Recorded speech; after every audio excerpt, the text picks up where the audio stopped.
It's been a while. Good to see you, Luis. So you can cut me off anytime, and of course, help introduce this discussion. But it's a great pleasure to be with you. And for anyone who's watching, this is about happytalism. And for a very long time, more than a decade, I've been working with Luis and another one of our fellow founders on the concept for a totally new economic, political, and socio-economic paradigm and way of thinking about the world. We'll get more deeply into it, but let's just begin by understanding that we live in a world of capitalism, and capitalism has brought us so many benefits. We wouldn't be talking now over the internet if it weren't for the great benefits of capitalism. Capitalism has lifted so many people out of poverty, and it's brought us into a new dimension of being able to live in a way that is free, much more free than, say, 200 years ago. With that said, we understand much more about the world now, and we're all connected in ways that we understand and that we didn't know, say, 200 years ago.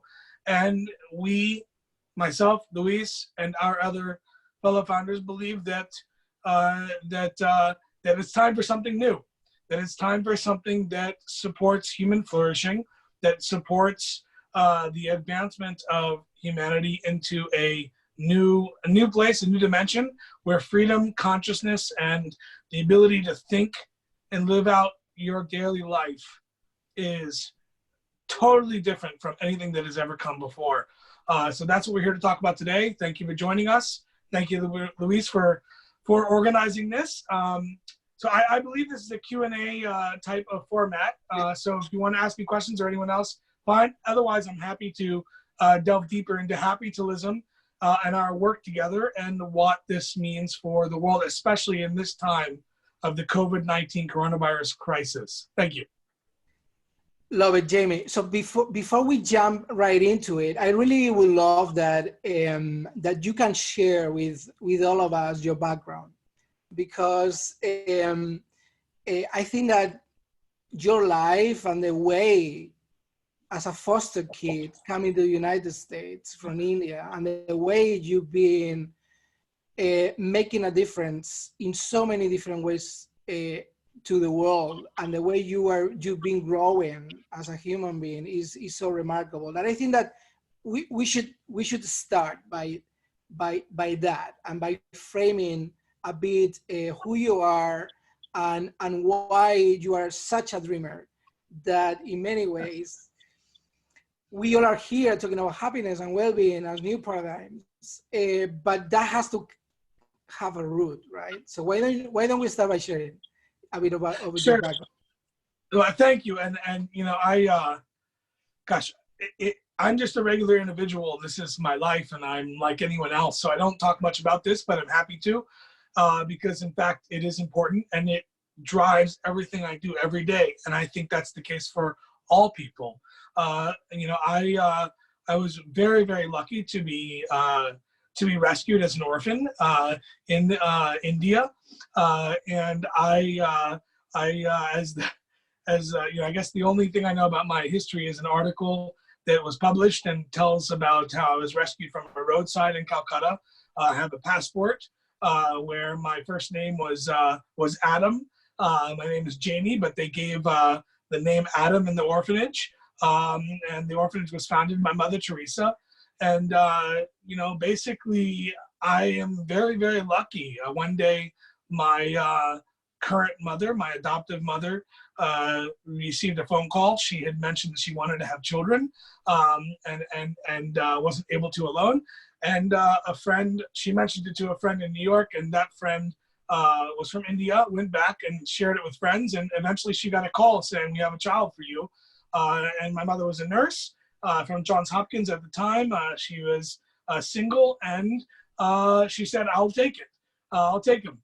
And so that began my life. I was sent to America, and here I am. And my mother started a nonprofit charity to help other orphaned abandoned children. And from the first memories I could even just think about. And my entire early years, I was traveling to orphanages around the world.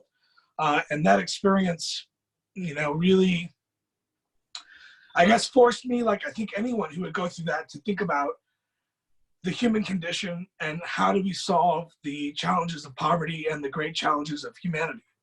And that concept has driven almost everything I've done in my life. Yes, I know that. And I think that I've been personally very fortunate meeting you and realizing that we had this morning with Sandu Chetri. Sandu is another dreamer. He's somebody else that Absolutely. that he's been changing the whole structure of governments from behind, because few people really know that he's the one who crafted the whole system, the government system, and the political parties, and brought democracy even to Bhutan. So I think that what you've done is so remarkable that I think starting by acknowledging that is very important. And I think that we need to bring that context as well into what we are trying to do with happiness and well-being, because otherwise this is going to become another ism. This is going to become another system, and at some point people will fight against that.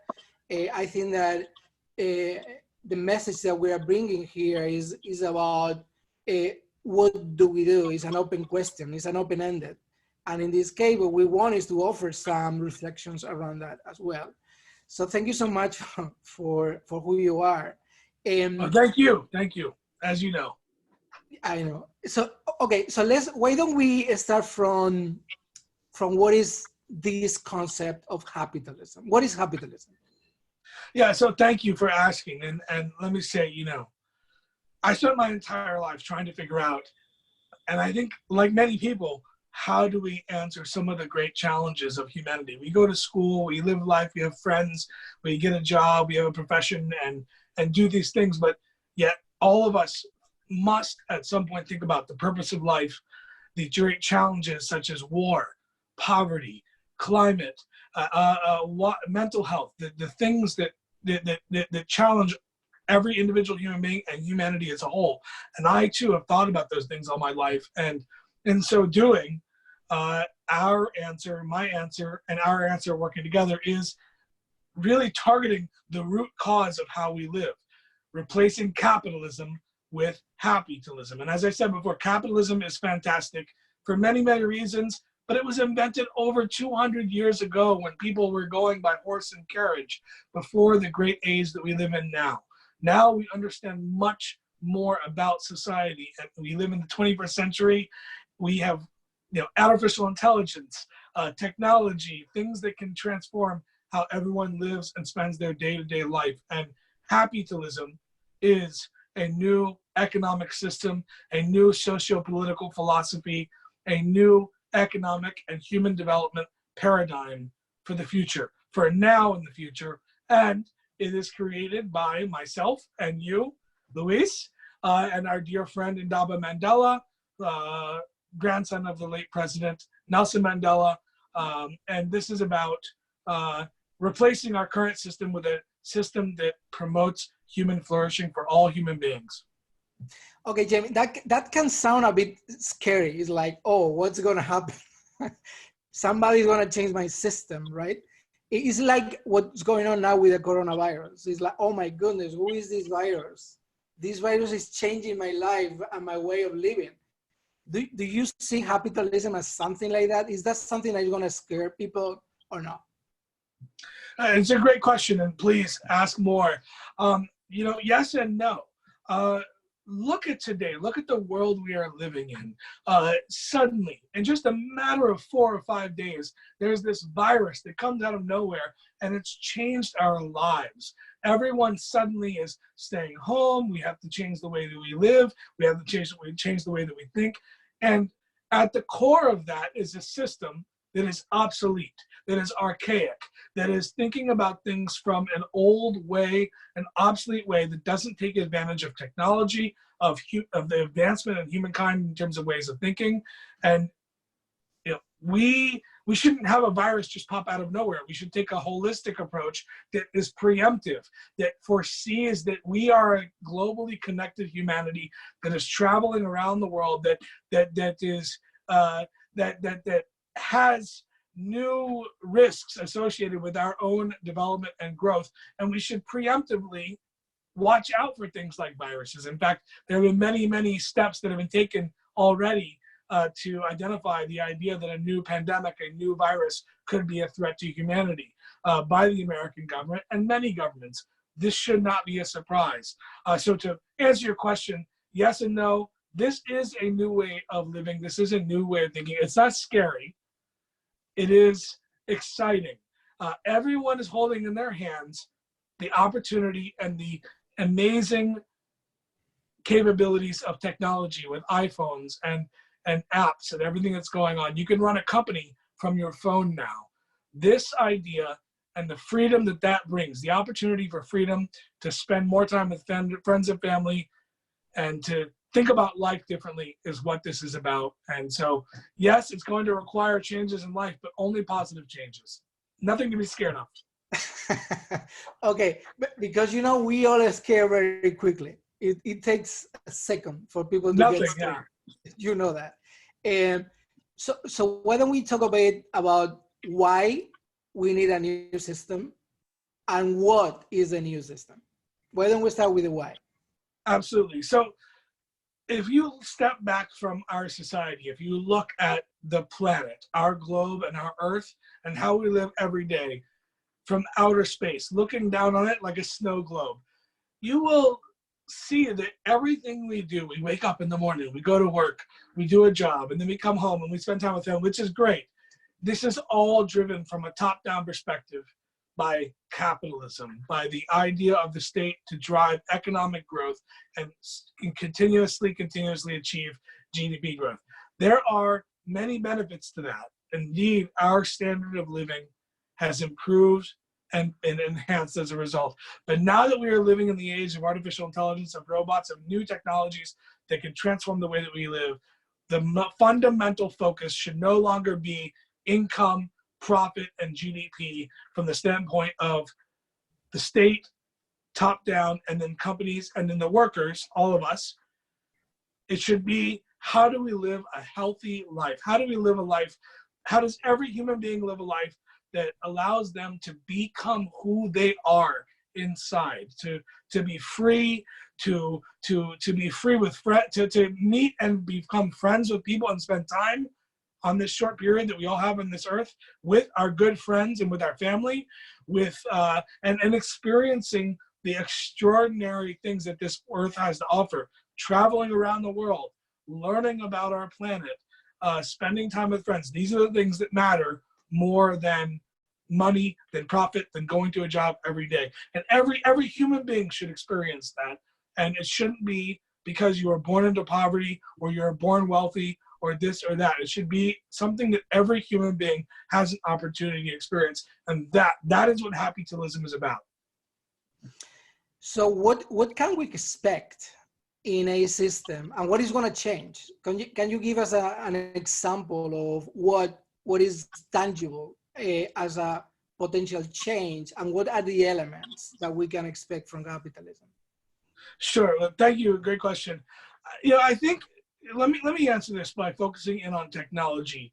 As you know, in our white paper and in our proof of happy-talism, one of the key concepts is the robot theory of freedom. And that robot theory of freedom is, in fact, the idea that, and it's somewhat mystical and it's real but imaginary, there's a point to it, that each one of us could have a robot in today's age that could do all the things that we have to do that we don't necessarily want to do, such as going to work, etc. Now, that's not today, but it's realizable today because that's the ways that we're living in and we're very close. And the point of that robot theory of freedom is that we could each have a replication of ourselves that is a robot to do the things that we don't want to do, to participate in capitalism, so that we could spend the time doing the things that we want to do, which is happy-talism.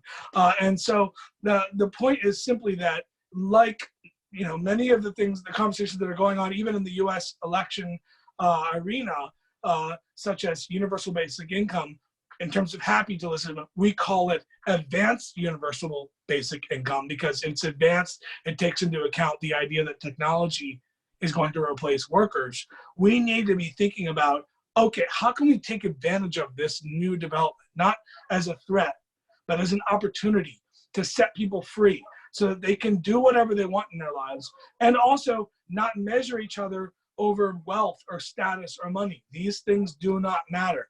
As someone who was rescued from the streets of Calcutta and worked with orphans all my life, people living in poverty, and also worked at the highest levels of government, of business in terms of working in currency trading and banking and those types of things, my great understanding is that people, as defined by status and money, that's fake. It's not real. And one of the things we can do to set all human beings free is to eliminate the concept of status based on wealth, based on financial accumulation. And capitalism is part of that solution. It will promote greater social relationships. It will promote greater social health and greater social cohesion in our communities and all of society around the world. Thank you. Thank you, Jamie. Is there a system today in the world that you say, okay, this is a good example of what I'm talking about? Or there are components that actually are potential activities that capitalism will have as part of the system? Yeah, great question. So first of all, the answer is yes. And you know, I think as we think about the future today and the future, the first thing that comes to mind is every human being has fundamental costs that they must live by: housing, healthcare, education, food, basic things that are critical to subsistence. The Markowitz pyramid, and if you can get every human being above those fundamental needs, then suddenly the mind, the spirit, and the being is free.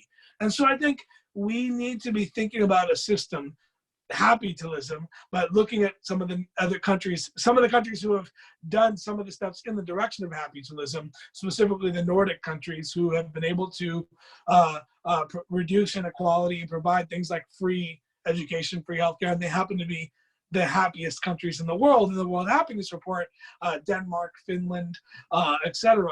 But the reason is because not necessarily socialism as they call it, but because they're taking care of the fundamental needs of the people first.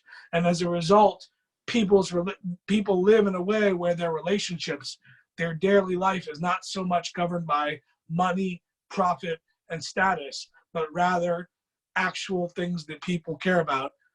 Do I have things in common with this person? Do we share the same hobbies? Do we like to do things together? How can we learn more about each other?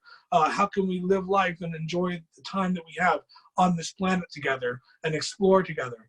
These are the things that bind humans and connect humans more than money just to survive, to have a house, to have food, to have medical health care, etc. So I think we can look at the example of the countries that have focused on reducing inequality through the types of government policies that take care of the very basic needs and promote the idea that you can spend your time focusing on friendships and happiness, not in anxiety, stress, trying to make that next bill.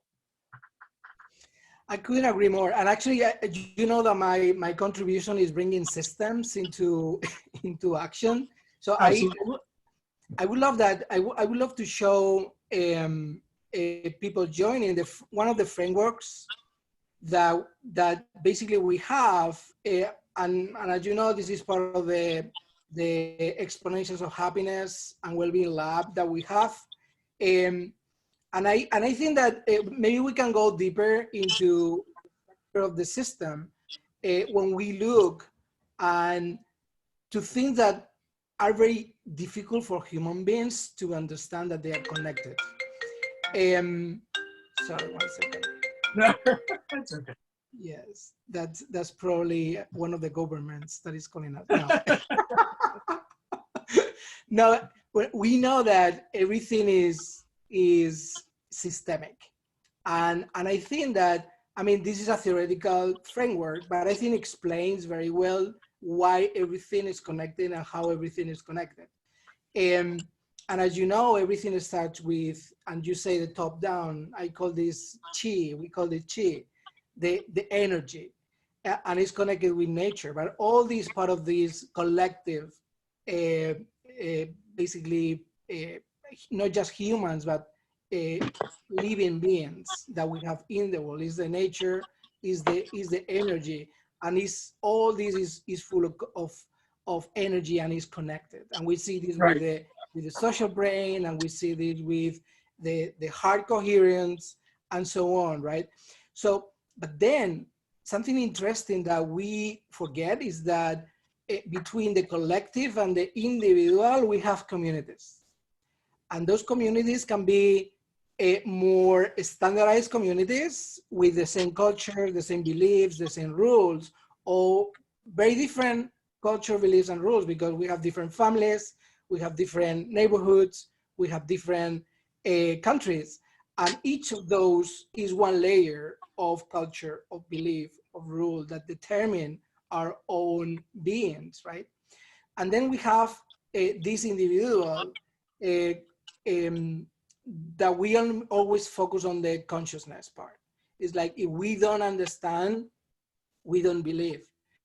If we don't get the data, we don't see it, because we're always thinking about the conscious part. And as part of the framework, what we have here is the subconscious part, is the unconscious part. And that's part of the whole system. And unless we go into the subconscious and unconscious, it's very difficult to transcend, because we have those levels of awareness, of mindfulness and transcendence, but it's not possible to transcend if we don't go deeper into our subconsciousness and unconsciousness. Absolutely. And what you mentioned about exponential technologies, that's driving really the system to a new level. So I think that we've been working on this type of frameworks, but this is very difficult to explain unless you have a systemic mindset. So how do you think we can go about explaining capitalism in a comprehensive way for people to really understand what's really going on? Thanks for great question, and thanks for bringing up the exponential theories of expansion of happiness. It's a great theory that you have come up with, and I think I love the word exponential because it explains how something that any human being, I think, can understand, who's been in a crowd, like a baseball game or a concert, where there's energy that's infectious, where people who are happy, who are experiencing happiness, who are experiencing joy, it spreads to others, and it's contagious, more than a virus, and is fast, and that's, I think, a spirit that all human beings share. And so I really love your idea of the exponential theories of happiness, and it's part of the definition of capitalism, to be released on our website and books and white paper very soon. And thank you for coming up with it. So my answer to your question, with all of that said, is that people are smart. They see what's going on. I mean, I think the one thing that we kind of I don't want to say underestimate, but we didn't think about, and we are learning in this COVID-19 coronavirus crisis, and with everything else that's happening in the world, is that through social media, people are smart. They look at their government leaders, they look at the way that things are going, and they are asking questions in a way that was not possible for thousands of years. They're questioning, wait a second, what's going on here? This top-down, you're just telling me how it is a question that people are asking now, and they don't believe.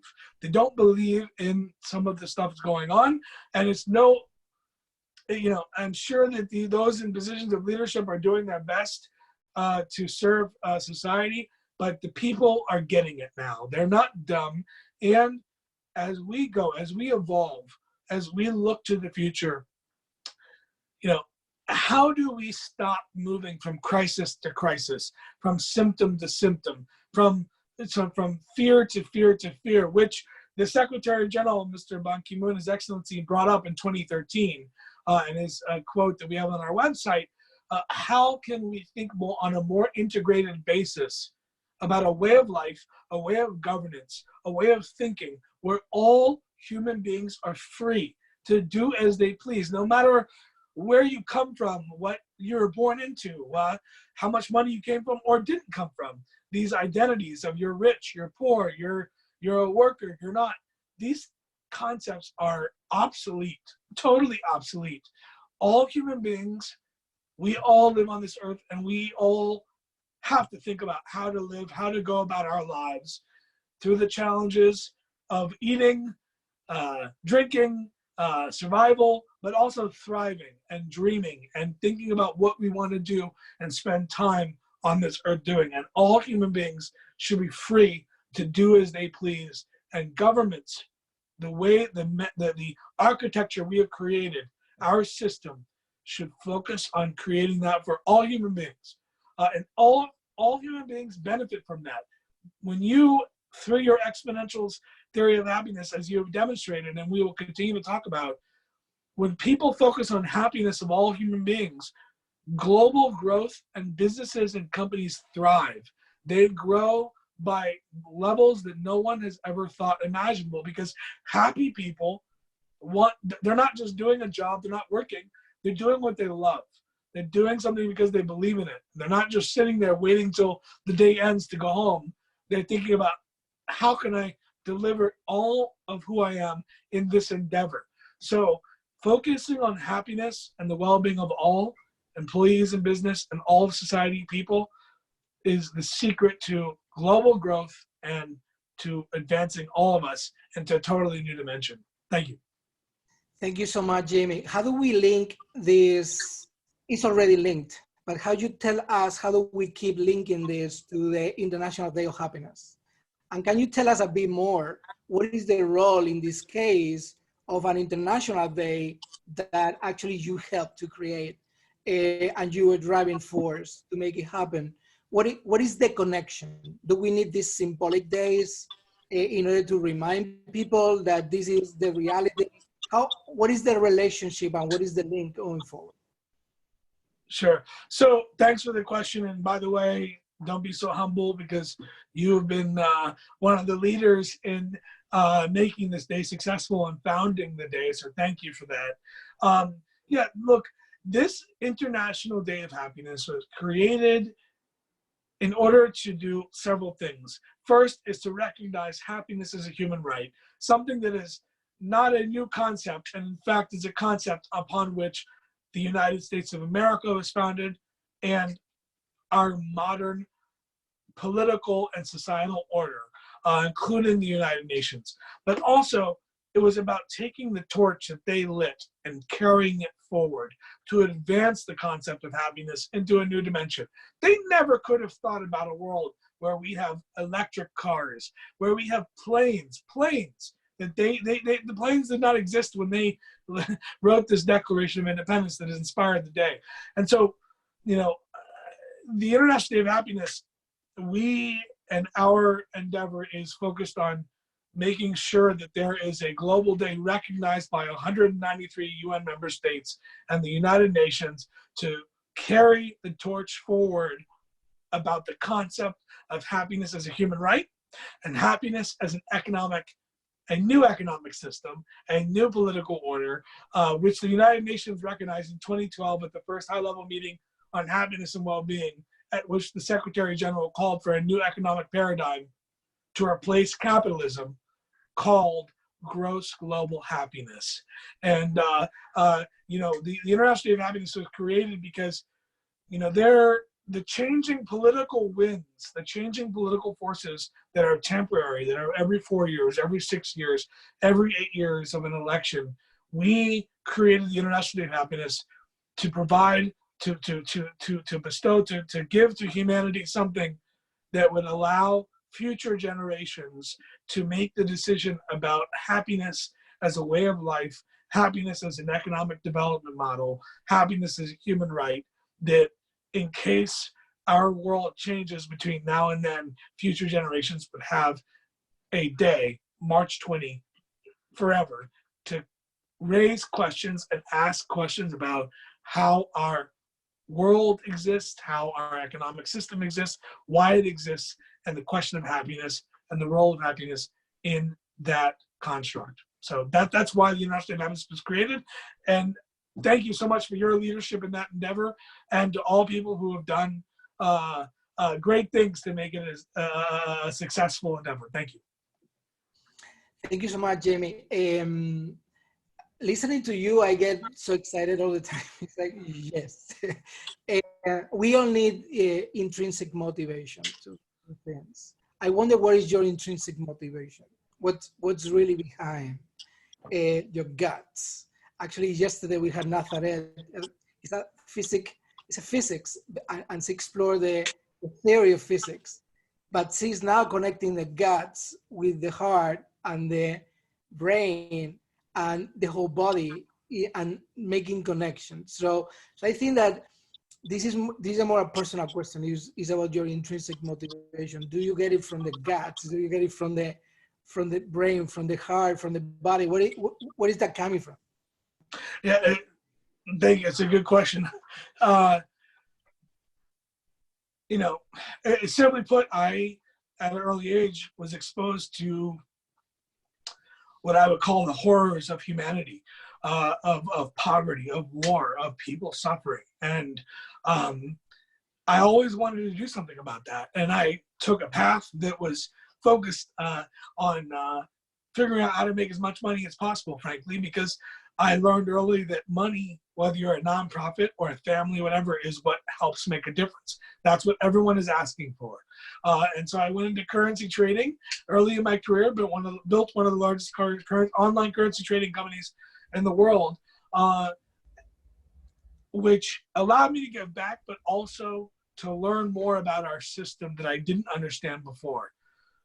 That is, that we, as much as capitalism is incredible for lifting people out of poverty and creating an amazing world, now that we live in this new age of technology, of making the impossible possible every day, holding it in our hands, we should dedicate ourselves to setting not just the poor free, not just those who are suffering, but all human beings free, so that they can live the life that they want to live.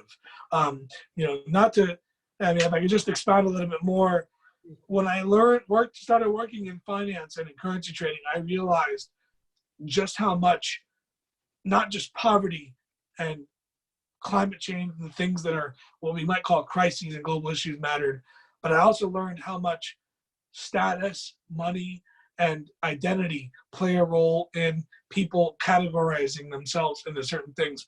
And when I realized how much those things do not matter, and yet how much importance we place on them, my mission, my goal, personally, for my own self-interest, and for my brothers and sisters from the orphanages of 1980s that I have seen around the world and today, became dual. Not just solving poverty and inequality and the challenges that are crises, but looking at our society and changing the way that we live so that people can be free, not just free from poverty, not just free from inequality or disease or these great threats that are important, but also free from having to take on an identity that is fake, frankly, and brought about by capitalism, having to take on a way of thinking that is just about making money and status and comparing your lot to that of others, which really doesn't matter at all.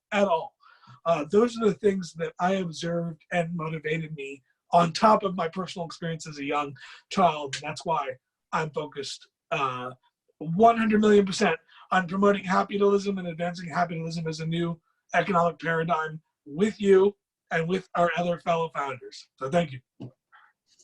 So I'm so excited to see how as well the agoras are growing, how we have all these polycentric approach to events management. And I think that thanks to this philosophy of capitalism, we are able in many ways to say, well, this is not about centralization, this is about decentralization. This is not about everybody is in the same place at the same time. It's actually everybody is wherever they want to be.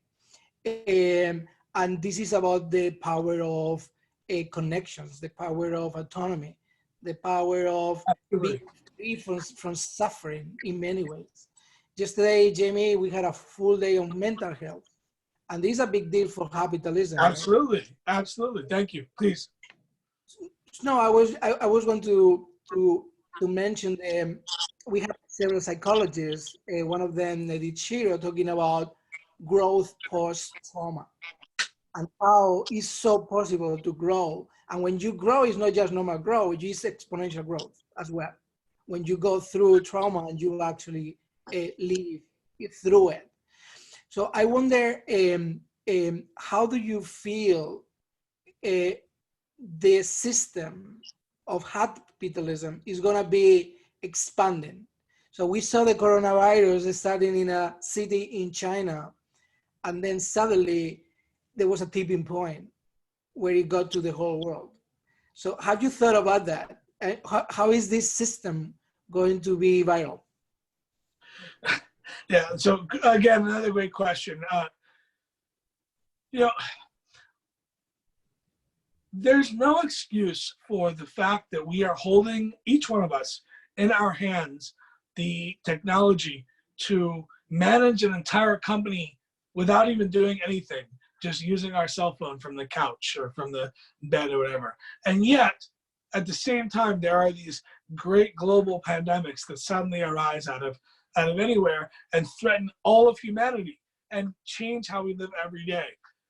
We need to take the same logic, the same basic 1, 2, 3 math of a high schooler of today and apply that to the great threats of humanity so that we don't have these threats anymore.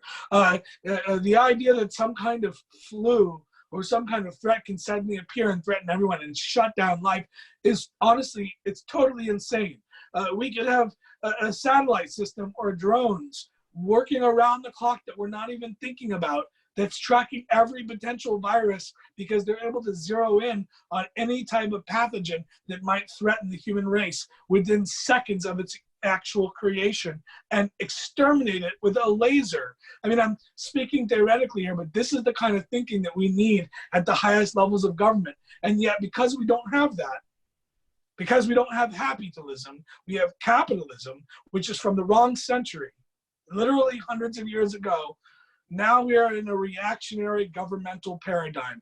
It's wait for the crisis, respond to the crisis, and even the response is like, and not to be rude, but it's one of the craziest things I've ever seen.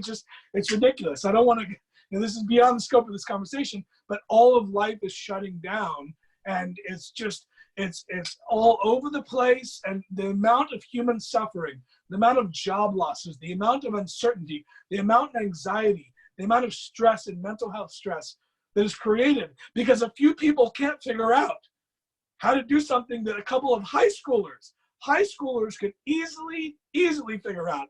People I know who are literally 20 years young, I'm 39, people who are younger than me by 20 years have solutions to this. And yet everyone is scared and living in total uncertainty, rightfully so, because of a total failure of governance and a total failure of economic system. So when you say, and you ask me, how do I see this coming about, capitalism? Capitalism is about taking control of our entire system. Our system cannot continue to exist in a way where there's this capitalist model, and then there's some government representatives who are responsible for implementing it. We, the people, must take ownership and take charge of all of this. And capitalism is our path, it's our way. If we had people in government who were capitalists, then they would be thinking before they even got in, not about the next election, not about looking good, not about the GDP growth numbers so that they can get elected again, but they would be thinking about, okay, we need to be holistic in our approach. What are the threats to humanity? What are the threats to all of society? What can I do now when no one's watching? When no one's watching, there's no crisis, to make sure that we are 100,000,000% protected and no human being has to live in anxiety ever again. That's the capitalist mindset. And that's why, if anything, and I'm working with you and all of our partners to find, identify, and help those political leaders of the future who are happy-to-lists. They don't care about winning the next election or beating their opponent or economic growth necessarily. Those are important. They care about making sure all of society, all people, live without anxiety, without fear, without worrying about some new thing happening, whether it's a war or a crisis or some crazy thing coming out of nowhere. Everyone should live free. Everyone should live happy, free from anxiety, free to pursue their own dreams and ambitions, and free to spend time with friends doing what they love. That's it. Amen. Love it. We have a question about if you see now any politicians or economists taking this concept of capitalism into consideration. Yeah, great question. And I there are certainly a few people who I've seen who are scratching the surface. I don't want to mention their names because I don't want to get political and those types of things. The most important answer to your question is no. Okay, there are not people in the system who are doing these types of things, and that's why anyone watching, anyone who is part of our network, going to become part of our network, who sees this video later, we need you to join us to find those political leaders. Myself, Luis, we are committed to helping those political leaders become the next president, become the next senator, become the next congressman, become the next governor. You know, Luis and I have worked with a wide-ranging group of leaders, and one of that group is presidents and CEOs. And one of the things that we are focused on now as we advance capitalism to replace the old world, capitalism, socialism, feudalism, colonialism, and all the other isms, is the great leaders of the future who are young, who believe in the amazingness of humanity and advancing all of us into a new age and a new world. And we absolutely are looking for those young people now. I have a few people that we have identified who I think are on the radar who could be that, and we continue to look for those people, and we urge you to contact us so that we can help and work together to make you the best political leader possible for our world. Wow, there we go. Super exciting. Final recommendations for this amazing community that we have here. Is not just World Happiness Fest, is 2 million. We know that 2 million organizations in the world working for positive social impact. We know, I mean, we have many as part of the network, but there are more than 2 million right now. It's amazing, the amazing work on positive social impact going on. What is your recommendation for all these people that already really building an amazing, better job for everybody? Yeah, so, gosh, you know, my answer to you is that we need systemic change. It's not just about one political leader or one person or one idea or this. You know, we live in a system that has failed us in many ways. It's brought us many great things, but it's failed us. And one way that it's failed itself is that it failed to learn and understand how important social media and technology would be to communications. And humans are communicating and connecting in ways that the system never expected.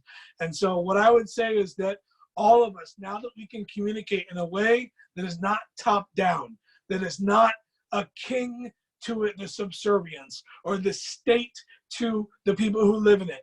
We are all empowered in a way that has never, ever happened.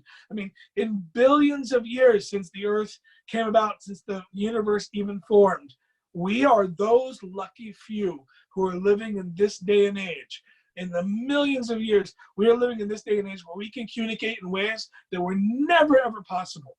Never, ever possible. And so we need to use this ability to communicate to question the system, to raise questions about the system, and to advance a totally new system. I think, in this COVID-19 coronavirus, and I think in all crises, one of the things that's really impressive about it is that when there's a crisis, people don't try to kill each other and take something from each other. They unite, and it's incredible, and it's something that we need to think about as we advance a totally new system. I couldn't agree more. And I think that we are building the pillars. Yesterday was all about mental health and health. Today was about public policy and private policy, as we see that 50% of the wealth right now is managed by business. 50% of the wealth is managed by governments. So what we are saying is that, well, this is all about us as a collective. We are empowered today, and we have the technology. And actually tomorrow we are going to be talking about transformative technologies, and all the space of how technology can help us all to build these new systems and this capitalism that we are talking about. And then just the last question, how do you see education? Because today with Carrie, with Mariano, with Samdu, we were all talking about the importance of education for the 3 new billion kids that are going to be born over the next years to get to 10 billion, and the 10 billion happy people that we are talking about all the time. But actually the kids that are right now at school, how do you see education here with kids playing a role? Yeah, great question.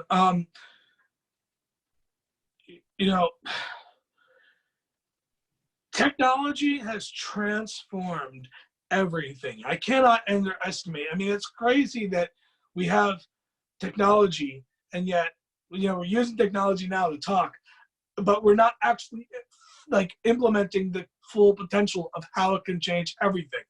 And technology is going to change, has the potential to change, however we use it. Every sector, everything we do, healthcare, education, going to work, or a job, even if that exists in the future, we don't know. But it has the potential to change everything, governance, every sector. And so, my thoughts to you are that when we think about capitalism and we think about children and education, we should look at the ways of the past, which is you learn these basic skills and you go to a location, a physical location, and you learn these, and then you compete with each other and you get a grade. And if you're in the high, you get this, you're low, you get this, and then you eventually go to college because based on this and your extracurricular activities. That is an obsolete model. And frankly, it's horrifying when you think about how that is the way that things have been done in light of technology. We have a totally new way and potential. Children can learn in the home. They can learn at school or in the home. They can be physical or not. It doesn't just have to be the things that we learn in school, like math and the basics, geometry and algebra, which are very important, but it can be decision-making, family planning. What is life really about? How do we plan for crises and just strategic thinking? How do you become a full human being? How do you flourish in life? That's what education should be about. And it should take advantage of technology as well as non-technology driven processes such as physical locations. But we have the potential to transform everything and to make better people. The other thing I'll just say is that children, as you know, are smarter than ever today. They're so much smarter than we are.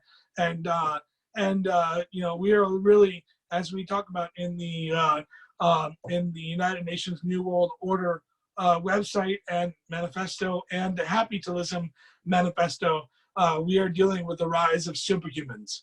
And those superhumans are smarter than anything, and they have access to everything. And we should look for ways to cultivate that further and build the best, most honorable, humble, smart, and giving and proactive people possible. Well, thank you, Jamie. It's an honor being your friend and your fellow partner on all this journey. I love it. People are asking about how do we get? I think that we spoke a bit about that today. Probably is a good time to stop here, but to tell everybody that capitalism is a framework, is a concept, it's an invitation for everybody to really make a positive impact in the world. It is up to all of us to do something with it, with anything that actually creates and free human beings from suffering and from bringing them to the maximum opportunities that we all can have. So thank you, Jamie. Thank you. It was fantastic. We keep the conversation. So the how is going to be coming and unveiled over the next months, right?